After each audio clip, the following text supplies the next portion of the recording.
to What's on the Shelf with another episode of Before the Box. And today we have my guest. Would you like to introduce yourself?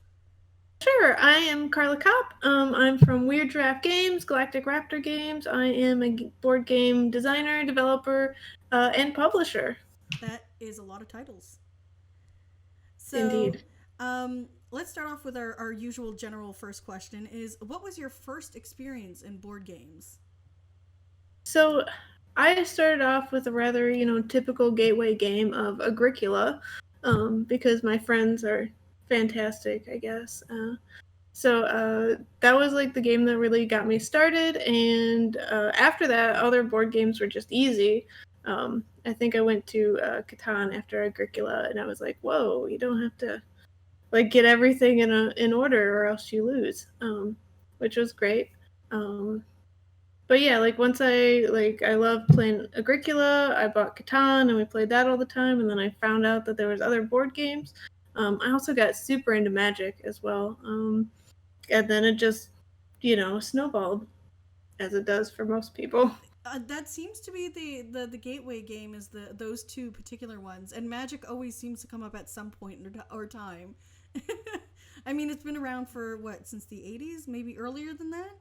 So Yeah. it does have a history with a lot of people. So did you have a different career before you started your career in board games? Yeah, I used to be a software engineer. Anything in particular for software engineering? Was it for video games or just general tools? So I went to school for robotics, or yeah. So that's what I wanted to do, and then I got my first job after going on and on about how I wanted to work on unmanned vehicles, and that job ended up being for Java. So I was like, it's a job, and it's the first one out of college. And then I did like other random stuff, like I did a lot of Angular and UI development, which was actually really good. It really prepared me to go into board games because I did a lot of like UX testing. And UX testing, for the non-software engineers, is when you like test out the software to see if it's intuitive. So you go in and you ask somebody to do a task, like, oh, okay, open Discord and do a video chat, and you see like where people click and like all the things that they do before they get to actually successfully doing a video chat. Um, and you can never like actually tell them what to do. So yeah, that prepared me great for like playtesting and being like, what do you think you should do now? What do you think that the card does? Um, because then you can make board games really intuitive as well. Awesome. So, what's the most exciting part of your job in the industry? Well, the thing that I really loved before this whole pandemic thing happened was that I could travel like so much. I was actually traveling more than I was at home. And I did this because, well, if you get into the community, you start making friends and then you start making even better friends. And I would just go and, like, if there was a convention, like out in Seattle, I have a friend out there and they'd let me stay at their house for like 2 weeks. And so I'd just be like in whatever like local community and go. I could travel for much cheaper and learn about these other communities and just fly from Seattle to Dallas to New York to wherever and get to hang out and see things that like I never imagined that I would just not be at home for a month and be at these like large variety of cities across the US and even in Canada and Europe. Awesome. So, is there anything from your experience, since you do have a large library of stuff under your belt, is there anything in particular that you found hard or discouraging about the job? Um well, for one thing, like there's not that many women in board games, but I mean, I went from electrical engineering, which is mostly men, to software, and so I guess I just choose these fields that are like male dominated. So there's that. Um, I don't think there's really much else like other than just trying to like create a more diverse game and like games that are different than others.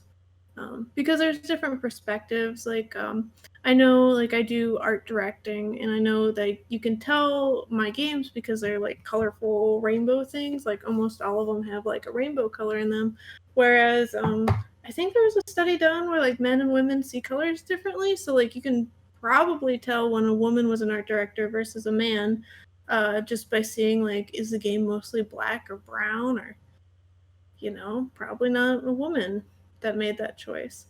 Huh. So That's a very interesting point, actually. I haven't actually thought of that about that when it comes to art direction or design in general. If there's been much diversity between the two, it's definitely something I will have to think about. like Um, I've definitely experienced at conventions like where my booth will be like rainbow everywhere, and you can see like women, they can see it from like across and they just come to the rainbow area and they really enjoy that, where like I've been like literally next to a booth that was like black on black, various shades of black, where it was like, oh well, the box is black and it has a lighter black title, and I didn't say gray, I said like lighter black, and it's like, whoa, that year was definitely a contrast because they were right there, and then it was my like rainbows. I had one of my like colorful games here where it's like that is also a rainbow. Um, but yeah, you get very different experiences and visuals when you employ like not always like cis white men. so, at the end of the day, what is one of your favorite moments from your career so far? Um, It's always like fantastic when somebody like knows who I am and I don't know who they are. I know at Gamma this year I was in the elevator and I just like, like when you're at a convention and you're just nice and talking to people and being like, "Oh yeah, how was your day? Did you go to anything exciting or whatever?" And I've had like a number of people just recognize me from my voice. Because I've been on like podcasts and stuff, and they're like, "Oh yeah, you're Carla Kopp. I know your voice," and it's like, whoa, that's so weird. Because like, I don't know, I feel like I'm just a person that does things, but then like, I don't know, I guess it's distinctive enough that people remember. No, I completely understand that. So I've done a lot of convention work in the past. I used to be a technical director for a couple of the major cons here up in Montreal. So I'm not usually in the front ground. I'm always in the background. So it's always interesting when people spot me because I tend to have a tail when I'm working a tech job because I wear various hats of color. So for one of the convention, I always wear this particular red hat for that show. So I had friends and even people who didn't really know me start this whole hashtag about I found the red hat. So they would be find me on the soundstage or see me at the tech table, and they just snap a picture. And I'm like, I don't even know what I was doing at that point, but I had like 3 mics on, and people were talking to me, and it was just crazy. I didn't even see them snap the picture. Yeah, that is And fantastic. oh yeah, and the same thing. My first year at Gen Con, which was their 50th anniversary, I have never been to that part of the world. I didn't expect to be recognized, and at that point, I had been working more with To Die For games than on my actual channel. And I get in, and people are like, "I know you. You're Jen." I'm like, "You're not supposed to know me." But it's interesting because the conversation just blooms from there, and you make so many people, and it's so fun. I think that's probably the one thing I've missed the most about this year is convention season because I'd be going. I think the biggest convention year I had was 17 conventions. So this year I'm like, I've done none. I tried to do an online one, it didn't go so well. Yeah, well, I at least got in a few. I think, in the first 3 months, I went to like 4 or maybe 5 cons. So at least I got in that before it all started. But yeah, I'm definitely missing the whole, one, traveling, even just having deadlines.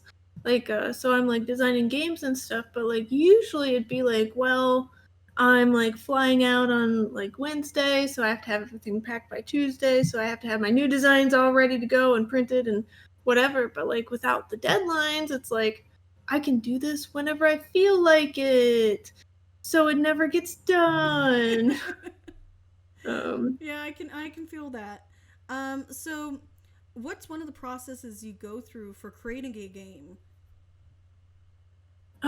Every game is different, but one of the processes I've really enjoyed, like that I've started up in like the past year or so, is that I tend to like, before I leave the house, I will just get like a bag of game components, like a variety of different shapes of cards, like blank cards, just maybe like specific pieces, maybe some meeples, maybe like some very specific things. Like I got a bunch of like windmill meeples from the Game Crafter, and then I'll bring that in a big bag. And then, like, if there's ever time at a convention, I'll go and be like, hey, you three designers, here's our challenge. We have to use these square cards and these penguins and these windmills, and we have to start playing the game in the next 20 minutes. What is it?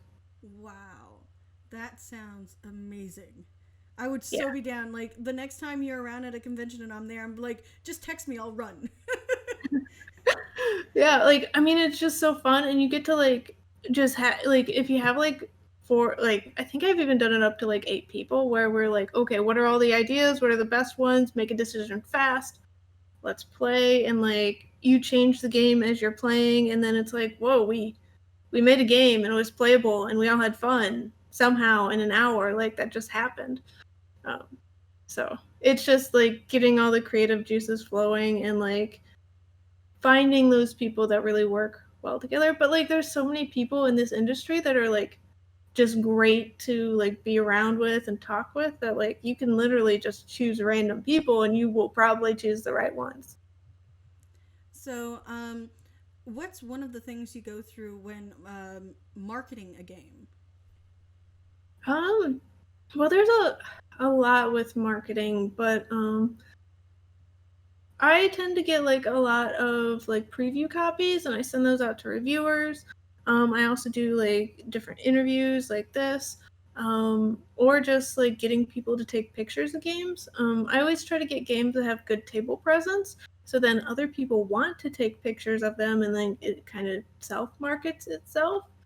Um, so yeah, it's like a combination of all those things. Plus, something I guess I do more than other people is show people a lot of the progress as it goes on, or like, uh, I guess I would call it like the boring parts of the game design, where like I'll be getting prototype copies together, and maybe like so roar and write, it has like these dice, but I had to go through and these dice were all like mixed together and I had to separate them, so I like took pictures of me separating dice, and then I took pictures of all the dice in bags, and like just letting people see like, oh yeah, there's a lot that goes into like just making a game, like all this random stuff that you wouldn't have thought, like, oh yeah, I put all the blue dice over here, and then I made piles of 6 different colors, and then I found bags, and then I put them in boxes, and like that's just one small step into creating this prototype game. Um, and then like it's all the things that people just don't, I don't think that they even like think about, if No, you will. I completely agree with that. So a couple of years ago, I went and did some demo work for a couple of different studios, and I remember getting to the hotel, and they're like, "Hey Jen, what are you doing right now?" I'm like, "Getting dinner and then maybe a drink," and they're like, "Okay, come to our suite and we'll order dinner and we'll pay for your dinner, but come to our room." And I'm like, "Okay, what's going on?" And I walk in, and they're literally prototyping before the convention. So we spent like 8 hours gluing boxes and popping out pieces, making sure each box had what they needed, and just that process alone is crazy. How much component wise goes into certain games too. Yeah, and like if you had not like known that, like you never see behind the curtain, so it's all like, yeah, robots do it or something. So when you go through a prototype phase, do you do all the prototyping yourself, like setting up the actual prototypes, or is it through game? I think it's Gamecrafter does it, or there's a bunch of different companies that do it for you. I tend to do most of my own until it gets to like the reviewer phase. I've done a variety of things. Like I used to laser cut boxes and then print out like the box coverings and do that all myself. Um, but I've gone more towards print and play lately. I really like print and play. between them and the Game Crafter. One print and play, it's in Portland, and the people that are there are like super fantastic people. Like if you put in the files wrong, they'll fix them. Like it's great. I think at the Game Crafter they'll just print it or they don't check or something, or you can pay for them to check just in case. But also, print and play, they have a turnaround time of about 48 hours. So if you order on Monday, and depending on where you are, you could have it by Friday. So like that is fantastic versus the Game Crafter, where if you order more than 10 prototypes, it takes like an extra month. Oh Or wow, that's something. definitely a huge turnaround difference. Yeah. Well, and their time is like they have a queue, and like depending on when well, it's like a queue in like a grocery store or something where it's like, well, it could be one day or it could be 3 months. Wow. So I don't See, know. this is a Uh, process I don't actually get to see a lot of because I'm just normally a reviewer, so I get to see the final product, or I'll get like a certain amount of print and play demos, or even digital content at this point since the last couple of months.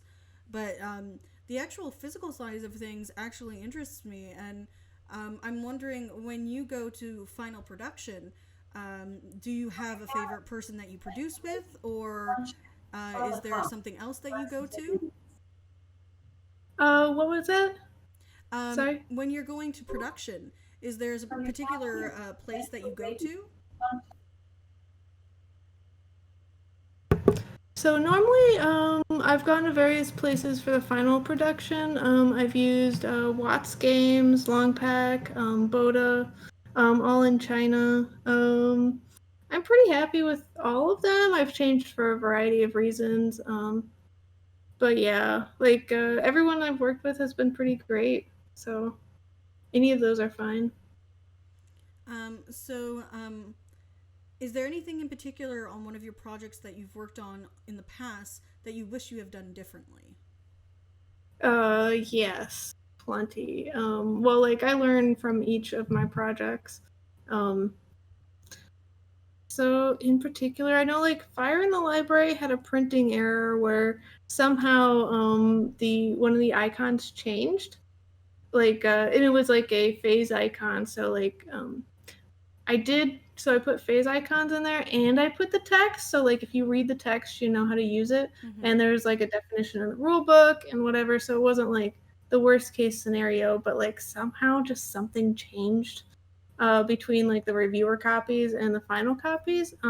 So now every time I get like a final first copy in, I always blind playtest it.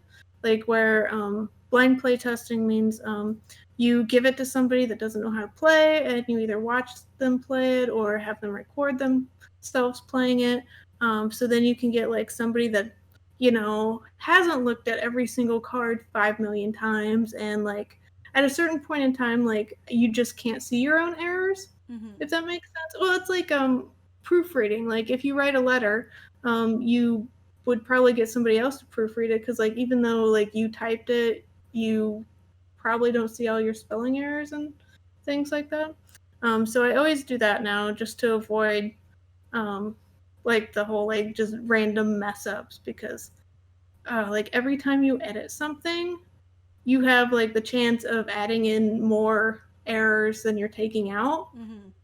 which is why like the last copy is so hard because like I know like for Tumbletown I'm going through like the manufacturing process now and I've edited the rules like literally hundreds of times. Like I've gone in there and had somebody proofread and then I fix it and then proofread fix it back and forth. But like in those times like I could have somebody like say like, "Oh yeah, this is how it should be," and like I change it, and then like somebody else is like, "Oh, this should be this way instead," and then I change it back to the original way, and like each person has their own opinions, but yeah, and then it all just starts blurring together. So yeah, blind play testing, like do that way more times than you think you need to, so you can catch everything. Makes sense. So, is there any other moments that you can come across that you needed to fix something or you would have done differently? Um, I can't think of anything in particular. Like, I think most of the time I try to do the best with what I know. Um, well, for COVID, I probably would have ordered less games for the game that is releasing during COVID. But like, that's like, Yeah, how that's was I supposed to unpredictable. know uh, that that's happening? Or like, I know Animal Kingdoms, it had like a few printing weirdness that happened. Like, the cards were like thinner than we wanted, and so was the box. Like, the box was just a different size than I anticipated. But like, I'm going back, and for the second print run, we're making the big box that I wanted, and we're also like printing like better cards, and we're all and like if anyone got the first copy of the game, we're just sending them cards if they want them. So they're like new and thicker. Like, the cards weren't like the worst, but they weren't like the super high quality that I usually like to do. Hmm. So that's why I was like, hey, we have to fix it and send out new cards, because like, even though it costs money, it's still, I would rather have people know that I wanted something better, if And that I makes sense. really enjoyed that game. I got that. I work with Envoy every once in a while to do demos, and I demo for them at 3 or 4 different stores locally. And Animal Kingdom was one of the ones that I had done one of their processes for, and I enjoyed it. The people I played with enjoy it. I think I probably got maybe 7 or 8 people that were like, "Yes, we'll buy it once we see it in Canada." That's awesome. Like, thank you so much for doing that. Oh well, Yeah. I'm a really big supporter for any type of game, and as long as it's something I know my group will like, I try to pull it in when I can, because I do have a fairly large group of people that play here around Montreal. We do try to make a habit of doing game nights. Well, when things were normal, we would have like 3 game nights a week where we're bringing at least one new game to the table, and then maybe some old ones that always hit the table. We also do a bunch of different print and play demos or play tests. Right now, we're doing that more online through Tabletopia and Tabletop Simulator. But we're hoping we can get back to that sooner rather than later.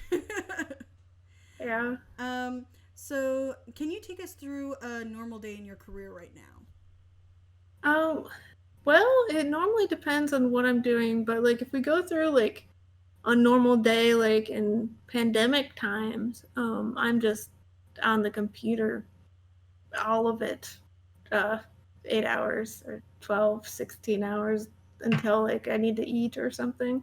Um, I answer lots of emails, or like, um, I have a Discord channel where like I'm making a community.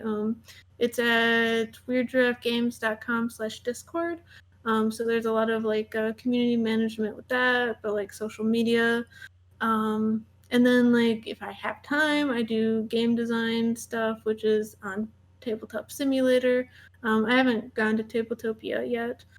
So we're doing like lots of playtests. I'm trying to get in like 3 playtests a week. But when we're not playtesting, I am going over like all the notes that I made from playtests, and like going in InDesign and fixing up all the graphics, or getting somebody else to fix them, because I work with a lot of like different illustrators and graphic designers. So I use between Slack and Discord, just communicating with them to try to get the thing that I envision. Because as much as I would like to say that I'm good at being able to describe what I want, and then an artist like interpreting that correctly, usually it's not right the first time, and like, we have to have like some back and forth where they like send me like a sketch, and I'm like, oh yeah, that's good, or like, go into this direction or that direction, to try to get exactly the product I want. I'm a lot more hands-on than I think a lot of publishers are. But that's because I have like a very specific vision for my line, where like, I think I was saying it before, like, where if you just see my games, like, you should know that it's like a Weird Draft game or a Galactic Raptor game just by visually looking at it. Mm-hmm. Um, so yeah, just trying to coordinate all the people that are doing things for me, like the artists. I work with a lot of reviewers. I also have an intern, and training the intern. Well, like, interns are so hard because by the time you like put in all the effort to train the interns, then they're like, oh yeah, the internship's done, thank you so much. And I'm like, oh no, Come it back. just got yes. Um, but yeah, like and then like I also try to like be better all the time, so I try to like put in like some sort of learning. So like the goal is always like next year I'm gonna do like I don't know, like 1.5 times the amount that I did this year, just by like learning new things and being more efficient, learning what doesn't work.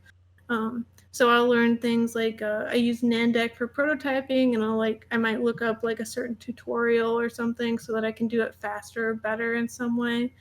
Um, so yeah, just weighing all the different priorities and seeing which one is the most important at the time. Like if the rule book is most important, like finding people to proofread it and going back and forth in the rule book.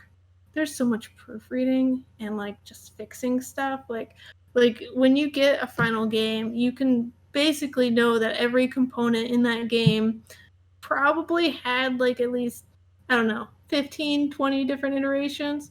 And that's like probably a low number, unless it's like some like late edition. Like I know with Tumbletown, like we have a first player marker, and I knew that I was going to wait till the Kickstarter to get like a real one. So I had one that I used the entire prototyping phase, and then it was just like, yeah, graphic designer, make a cactus, and he did, and it was like, yeah, that's a cactus, great job. So yeah, and it was just like, what's a color Greta like? Yeah, that looks fine. Like sometimes things just work out. It's usually like the super simple things like first player markers where it's like, does it stand? It's passed every test that we need it to. So, when you do go through playtesting, do you do a lot of playtesting? And if so, does the feedback change a lot of the core components to the game or the core rules? Yeah, I do like a lot of playtesting. Most of my games are in development for like 2 years or so, depending on various factors. Like some of them are less. Like Roar and Write, that I designed last August, I think, and it's on Kickstarter already. But it depends on the complexity and the amount that I get to go to conventions. Because like the more conventions I get to go to, the more times I get to put it in front of somebody. Like if I can playtest 7 times a week, that game is going to move along a lot faster than if I can only playtest like every other week. Mm-hmm. So yeah, like there's been so many things that changed because of playtesting.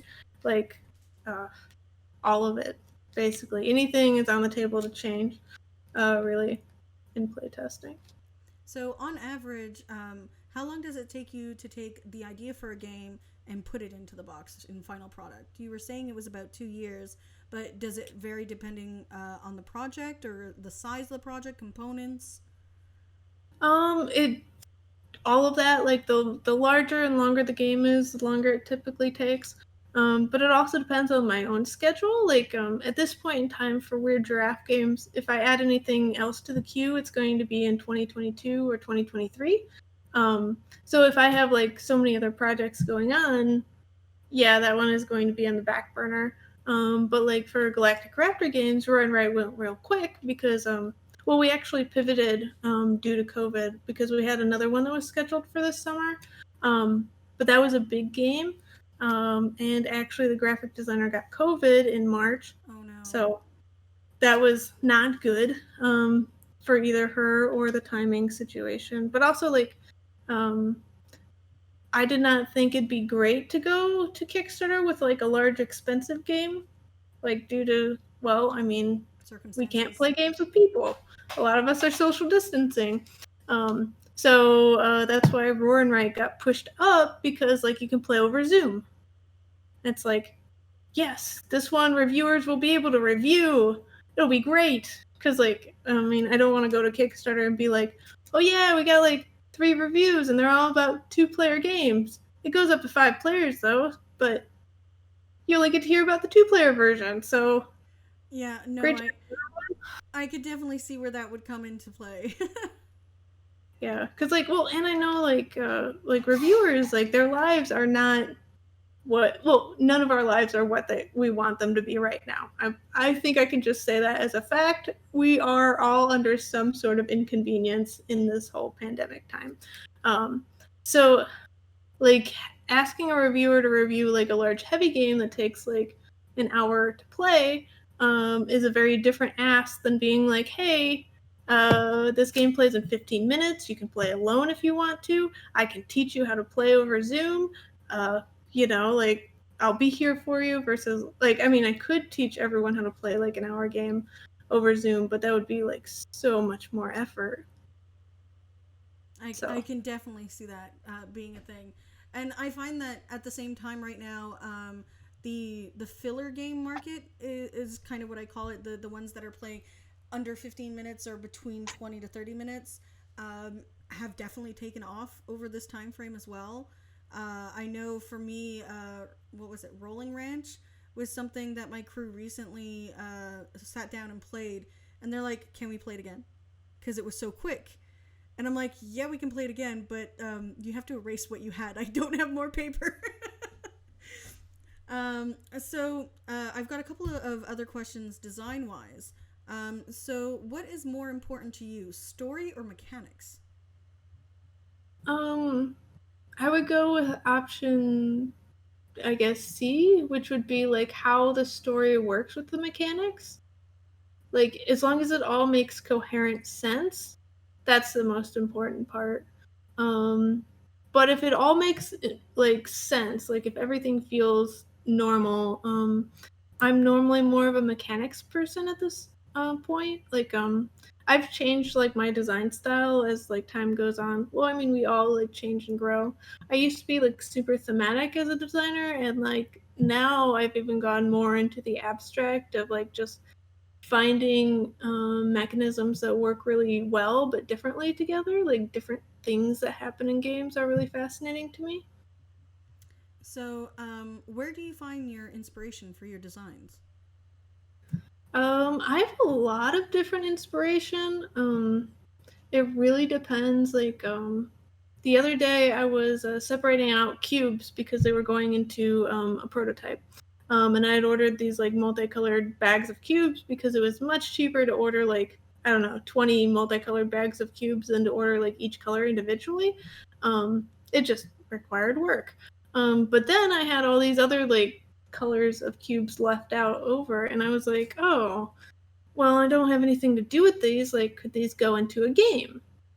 And it was purely based on like the size of the cube because these were like 12 millimeter cubes, which are like the bigger chunky ones. Typically games have 8 millimeter cubes or 10 millimeter. Mm-hmm. um, but then also the colors, they were like pastelly, and I was like, oh well, maybe this game could be about ice cream because they were all like kind of ice creamy colors, and like they were cubes but like they were like stacking, so like it could be like part dexterity. So like I guess that inspiration just came from the, I don't know, garbage of the fact that I'm super cheap and got the rainbow cubes. But it's like random stuff like that. Or I started wanting to design a engine builder roll and write because uh, I'd asked on some social media like, "What's your favorite roll and write?" Um, and somebody said Wingspan, and I was like, "Whoa, Wingspan has a roll and write?" And like they misinterpreted the question, which is fine. But then it was like Wingspan roll and write. Wouldn't that be cool? It's very So true. So on, um, are you typically involved with all of the concept phases of your design, or well, I know at this point you own your own publishing company, so you're not going to publishers to pitch something.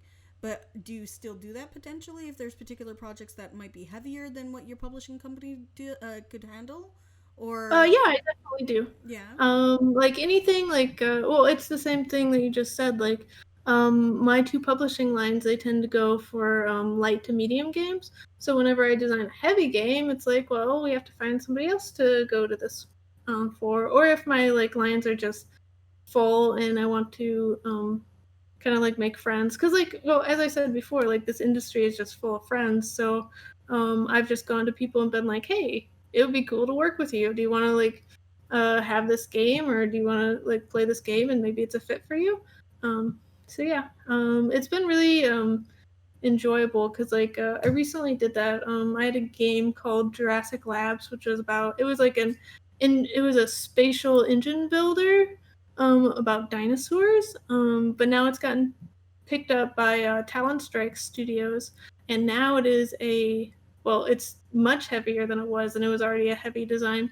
But now it's about fireworks, which is really nice. So I get to, like, learn from their development cycle and how they work, which makes my own designs better. So, what do you find is your biggest challenge as a designer? Right now, it's more like managing stress and time. Like, there's never enough time to do all the things that I want to do, because I keep getting game design ideas. Um, but I've been really working on that by just getting co-designers and, like, getting people I can trust. Because I've also been, like, I'm very particular. So it's been really hard for me to, like, reach out and get help and, like, then allow people to help me, if that makes sense. Because, like, I'm so particular. Like, I might ask somebody to do something, but then, like, they don't do it in the right way, so I just go back and I do it all over again. But, like, letting go and being like, hey, somebody else is doing this and it's great. It doesn't have to be perfect, because you know what? I didn't have to do it. So, um, like, just letting go and letting other people help, which is giving me more time to do, like, the things that I really enjoy, which are the design parts of it. So, can you work through how you would design a game? You already gave us one point of view where you would take components and try and design stuff with other people, but when you're designing a game, do you go through different steps to try and sort out what kind of mechanics you're looking for or doing, or do you already pre-choose or predetermine you're going to use this mechanic, now how do we set it up in a game? It depends. So I've been doing some more co-designing lately, and after I start with the whole, like, what is the thing that we're doing or why we're doing it, like, I might be like, oh, okay, so you mentioned the other day that you had this mechanic or something, and I thought it would go well with this theme. Let's talk about how they would work together, and we just start making notes about all the things, and, like, once we get, like, I don't know, like, a half an hour's worth of notes and ideas, we might go like, okay, like, let's try to do this. Um, like, we both have an idea, which should be a shared understanding of what we want to try to do. And then, like, for the one that I just started like 2 weeks ago, um, what happened with that one is I was like, I'll go make the cards, you make the tiles, and we'll come together and see how they work out together. Mm-hmm. Um, and even my next step is usually to go to a spreadsheet, because I'm one of those spreadsheeter designers. There's people that rely heavily on spreadsheets and people that hate them, and there's usually, like, you're one or the other. You just use the spreadsheets or you don't. So I make my cards, like, entirely out of spreadsheets, where I am, like, I guess, capable of going like, okay, so these are the headers, and now here's 60 cards. Like, it's pretty easy for me at that point. And then we, like, uh, come together, put it in Tabletop Simulator, and see what works. Um, and I try to be, like, super open, because, like, just because you had this idea in your head doesn't mean it will ever work out. Mm-hmm. If it does, that's fantastic. But if it doesn't, like, just don't be attached to it. Try something else. Like, keep trying new things. So, like, the first playtest might be, like, where I take my turn and it's a certain way and we all talk about it. And then, like, the next person takes their turn and they'll take their turn in a different way, because we've decided that the original idea was it was bad. We acknowledge that. Like, let's get better on each person's turn. So, like, the first, like, game could be, like, I don't know, 10 mini different games. And then you get feedback, change the components, and do it again until you can, like, last a full game with the same rules. Hmm. Like if you are happy enough with those rules to do several rounds with them, that means you've been doing pretty good. Awesome. So, it seems like you use Tabletop Simulator in your process for game testing. Um, is it easy to interface with as a designer to add components and set it up for script? So I didn't use Tabletop Simulator until the pandemic hit, and I would say that no, it's the worst. But I guess the worst would be not game designing. Uh, what there's definitely a learning curve to it. Like there's a such a learning curve for just like picking up cards and interacting with components. But there's also a learning curve for like playtesting in Tabletop Simulator. Like like you might playtest a game, but like you have to be really good about knowing what problems a Tabletop Simulator has added to the game Mm-hmm. and like what problems your own game has added to the game, because like a normal playtesting session is what I would say like four people at a table and this is what they're here for, and they know what is going on because they can visually like see you and you are playing a card physically. But like on Tabletop Simulator, people like kind of check out, so they might not always know like what the other people are doing just because like there's none of that body language. Mm-hmm. So being able to like really identify like, is this a problem with my game, or is this a problem with Tabletop Simulator, or even just like it's one of the two, let's do another playtest to figure out what it is. Like identifying the problem areas is definitely a learning experience. But once you get like past that whole like how do I pick up things, how do I interact, actually putting things into Tabletop Simulator isn't hard. And then you get into like the scripting, and I can't really be a judge on how hard it is to script because I do software. Mm-hmm. So um, it's easier for me, but if you've never written software before, it might be like crazy hard. Um, but what you can do, like one feature of Tabletop Simulator, is that like if you see another game doing something cool, you can look at the code and then you can copy the code and you can put it in your game. And these are things like auto dealing or I know like in Animal Kingdoms, like there's these cards that change each round. Mm-hmm. So we made a button where you push the button and it auto changes all those cards. Like quality of life things Mm-hmm. that just make faster. Like if you see how somebody else is doing that, you can look at it and figure it out, and just copy it into your game. It probably won't work exactly the same way unless you want it to work exactly the same way. Um, but yeah, like I'm running into issues, like weird issues with one of my games because things that are easy to do with like your physical hands, like sliding a card underneath another card. Easy, Yeah, right? definitely not easy to do on Table Simulator. Yeah. Or like it also has a Winston Draft. And like a Winston Draft is when you have like three piles, and what one person does is like they look at the pile. If they don't want it, they put it back, they add another card, and then they look at the next pile. Okay, and they go and do that for all three. So it's like a drafting mechanic that also has like a bit of pressure luck to it. Mm-hmm. So how do you do that without being like really cumbersome? In Tabletop Simulator, like how do you make that whole process easy if somebody has never used Tabletop Simulator before, like to know like, oh yeah, this is how you search and this is how you know how many cards are on each thing, where like in person, like you can physically see, oh, that is a stack of 6 cards. 6 cards is so much more than 2 cards. Obviously I want to go and get that 6 card Mm-hmm. pile. I don't care what anyone else is doing, I'm getting the like jackpot pile. But like on Tabletop Simulator, like you can't see like that there's a really good move there waiting for you. So, when let me just double check my questions. So, what kind of software do you use when you're designing your games? We've already covered Tabletop Simulator, and I think you mentioned InDesign as well. Is there any other programs that you use to help when doing development? I really like Nandek.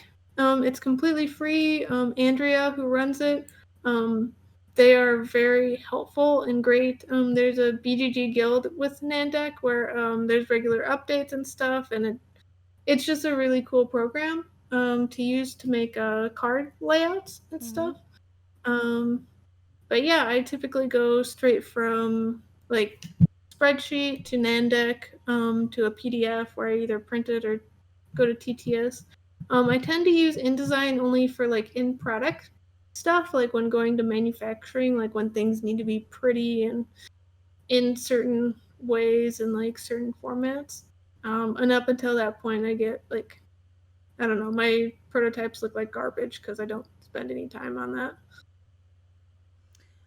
So, what's your ratios for games that you've decided and have made it to final product versus what you've left on the shelf? Kind of a hard question because there's like that halfway point. Mm-hmm. Like when I put it into the schedule, and like if something is in the schedule, but then it's in the schedule and it's always 2 years out, is it really in the schedule? Well, I Um, mean, if you're planning ahead, I would say it would be in the schedule. So it's kind of in your it's going pile.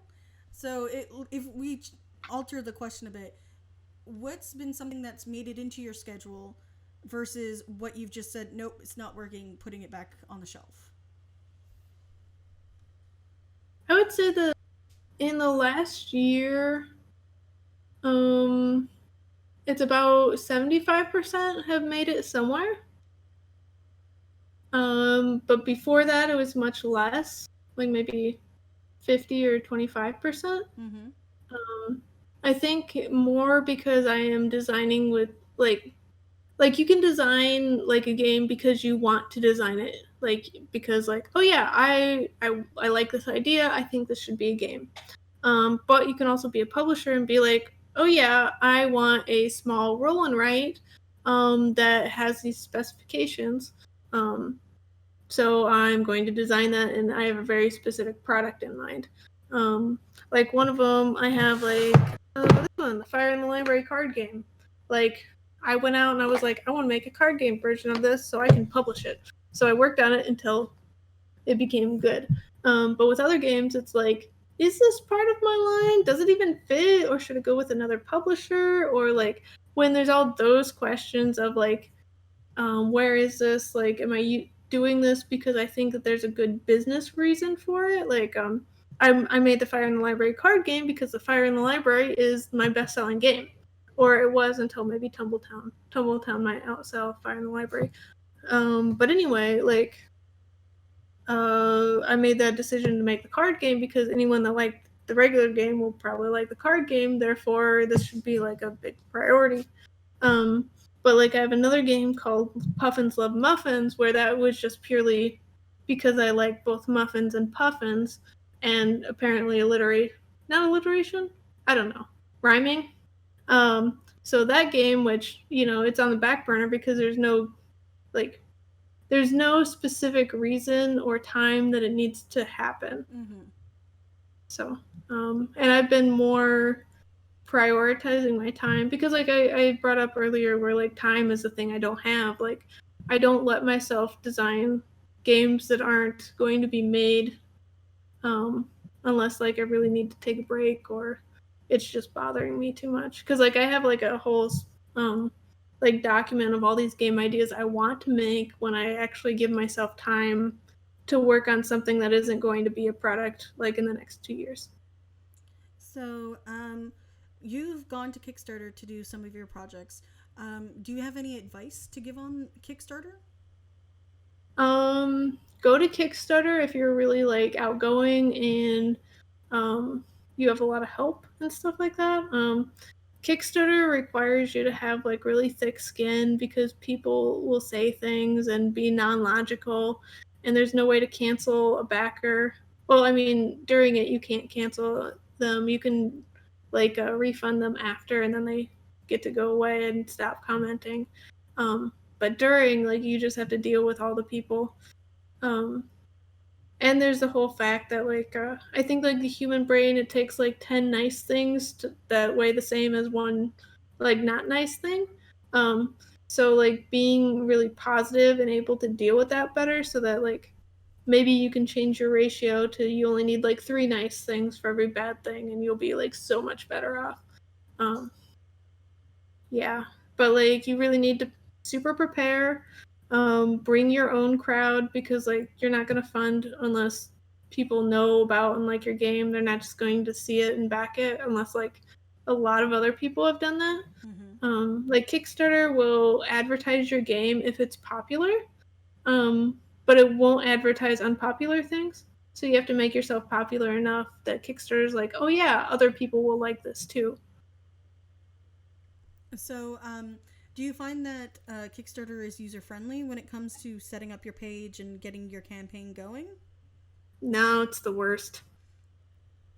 So, from a publisher standpoint, would you rather go straight to retail, or does Kickstarter give you more of an ability to add to your games versus going Uh, straight to retail? so I would probably never go straight to retail, mainly because I don't have like that upfront capital. Like, to go straight to retail, you have to like have all the money to manufacture and ship your games to retail.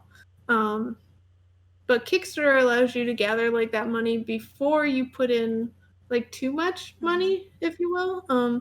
Like any game could take like even up to like $5,000 before manufacturing costs, like before the shipment costs, like because games require like illustration and graphic design and physical components, and you need to ship those like reviewer copies out. Like there's a lot of time and effort that goes into it. But Kickstarter allows you to get all that big manufacturing cost out, hopefully cover that, and it also kind of tells you how much people will like the game. Like if your campaign fails, okay, like let's say that, you probably don't want to like that. It's much better to do that and find out that people aren't interested than to make like 5,000 copies and find out they're not interested, because then what do you do with the 5,000 copies? True. um but like if you go to Kickstarter first and your game like blows up and you get like 2,000 backers, well, you need to make more than 2,000 games. Like it gives you like a kind of range on how many games you should make. Like there's always games where like I know with Animal Kingdoms we're going to do the second print run, so we obviously didn't print enough on the first time. So that game is doing much better in retail than based on the Kickstarter. But that's also like we've learned a lot of marketing stuff since then. Like we didn't market it as well as we could, or like just learning and stuff. Well, I know We for could me, have been. for Animal Kingdom, it was something I didn't have on my shelf, so it was definitely something I wanted to grab when I saw it queued up for Envoy. But at the same time, when I brought it to the table, everyone else was like, "We don't have something like this at the table or at our house or so on," and that was a really big selling point for them. So when it comes to marketing a product, um, how much how much time would you put into marketing something before it would go to Kickstarter, for instance? You have to do like a lot of marketing. I think like marketing matters way more than any other factor on whether something is going to be popular or not. Well, I mean, like if you put out like a completely bad game and you do all of the marketing, it probably won't do great. But like marketing is how anyone finds out about it, and then like most board gamers, like as you said, like you liked Animal Kingdom, so you shared it with your friends. Um, but like um, you have to get to that point of the first person knowing about it, and then they can like start spreading it around. Um, so yeah, I start marketing like even like my like easy Twitter marketing where I just like tell people about the playtesting or prototypes. Like that might start like a year out. So, as a designer, when you're bringing games to another publisher, does a lot change from the original core concept, or do you find that a lot of publishers stick with what you had? So far, like one publisher it stayed mainly the same. Another publisher, like theme changed, different things changed. Like it really depends on the publisher because every publisher is like completely different. Like some publishers just want to like put better art on it and be done with it, and other publishers, like I know, like I change games a lot after I sign them. So it depends. It's the whole range. Do you have any advice you could give someone who's new and breaking into the industry as a designer first and then as a producer? So I would say go volunteer for other publishers, mainly because, like with Tumbletown, how I got to know Kevin, the designer of that game, was that he volunteered for my booth. I called out for help on Twitter. He came and he helped, and it was great. And then we hung out later and we played Tumbletown, and I signed it like right after that. Um, like just volunteering and offering your time out to other people will go like a long way. Um, just by showing that you are a person that can be relied on, that you're cool and not like just some random person. Mainly because there's a lot of designers out there where their personalities aren't like great, if that makes sense. Um, there's a lot of people that I wouldn't want to work with. Um, so just by proving that you are a person that is like very capable of like having a good conversation and taking orders, if you will, like you can take feedback. It proves that you're somebody that somebody else would want to work with. Just yeah, there's some designers where like their game is their baby, and if you change anything about it, they'll get very emotional. Um, those are not, they might be okay people, but like you don't want to work and have a business relationship with that person. Hmm. And from a publisher standpoint, is there any advice that you could give to newcomers to the industry? Get out there and go and meet as many people as you can. Like, just go to, well, once the conventions start again, like, just go to as many conventions, be nice, be helpful, like, find out what people want, and try to make something that's for a specific audience. Like, don't try to make everyone happy, but try to make enough people happy. And it's really all about networking and finding people. So, are there any projects you like to talk about now that you'd like to push? I can talk more about Roar and Write because that one is on Kickstarter right now. I mentioned it a little, but it's this game here, Roar and Write. It plays in 15 minutes. It's a roll and write based on Animal Kingdoms. Um, it is really cool, especially now because you can play it over Zoom. We have this fancy score pad. Um, but yeah, in the game, what you do is you play it over 5 rounds. Each round, you roll 6 dice 3 times. If you use all the dice from the first roll, you get more points, but you can press your luck and see if like the next rolls worth of dice get you something that will give you more points. There's these different committee members. You're trying to become the next regent of the animal kingdoms, and each like committee member wants something different. Like this frog card, it wants 6s, so it will give you more points if you get more 6s. But like this wolf, it wants you to add to 3. Um, so there will be 5 of these different cards out. Each round, you get to choose one of them and try to score points through it. But also, there's this kingdom up here where you have to. 1 die per roll can go up here. You can put more up in this area if you put X's in the below area. So it's like a give and a take. Like, do you want to get more points on the top by giving up more points on the bottom, or whatnot? But you also have a hidden objective, and you have to try to weigh that as well. So this is it's an easy game that you can play with even people like that aren't really good at board games, or haven't played a lot of them. But there's enough like depth in it too, like weighing all those 3 things that other like heavier board gamers will also enjoy. And it's only $19, so run Um, right. is there anywhere where we can follow you at this point as well? Yeah. So I have a Twitter. It's at Weird Drafts. I'm on Facebook. It's both Carla Kopp and Weird Draft Games. I have a Discord if you enjoy those, and it's weirddraftgames.com/Discord can get you to it. And I'm on Instagram as well. And I have a Facebook group that's called the Weird Draft Games Insiders, where you can hear about new things coming up with Weird Draft Games in that group. Well, thank you so much for the interview, and we'll catch you guys next time at the table. Bye.